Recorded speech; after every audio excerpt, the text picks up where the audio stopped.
Dans le but de prévenir la population louchoise des accidents et faciliter la traversée pénible sur le boulevard Mtsiri, il a été érigé en fin d'année 2015 sur cette route large amenant à l'unique aéroport de Ouantanchi, une passerelle précisément au niveau du marché rail, endroit très ambiant et ouvert à un flux humain considérable car regorgeant de plusieurs activités, notamment la vente à la sauvette, des arrêts de bus et parking, sans oublier des débits de boissons et autres. Cet édifice d'intérêt communautaire a coûté en termes de finances au gouvernement provincial car ayant mobilisé une somme colossale pour sa réalisation. L'usage à bon escient de cet outil étant d'une importance capitale, appelle à la conscience des uns et des autres pour que sa durée de vie estimée à un demi-siècle soit respectée pour que ne soit pas un objet de regret pour tout louchois avisé. En face de cette réalité se présente un tableau aussi mitigé sur l'utilisation de ce bien. Si hier, on a déploré la prise en otage de cette passerelle par les délinquants communément appelés Chégué qui ont fait de cet endroit un espace de terreur, aujourd'hui, l'on déplore le dérapage qui se constate dans le chef des conducteurs, à l'exemple de ce chauffeur d'un camion remorque de marque Scania immatriculé 2119 AA-04 qui transportait à son bord un bulldozer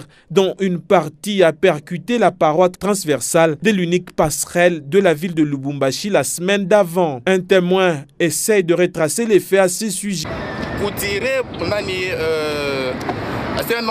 il est bulldozer qui mourir fou. Pour calculer passage à niveau.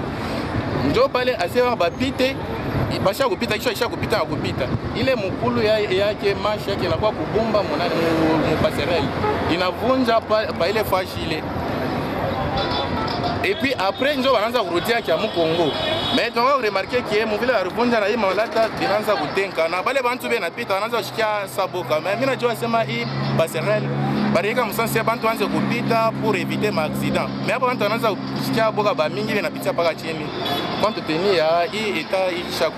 Au regard de cette situation, l'on constatera que la stabilité de l'édifice pourra subir quelques modifications et cela peut écourter la durée de vie de cette passerelle. La question que l'on se pose est celle de savoir si le véhicule en question a été identifié pour des éventuelles poursuites afin de réparer, car les traces de ce choc ne sont pas invisibles. Répondre qui pourra et que chacun, en ce qui les concerne, protège et veille au bon état de notre passerelle.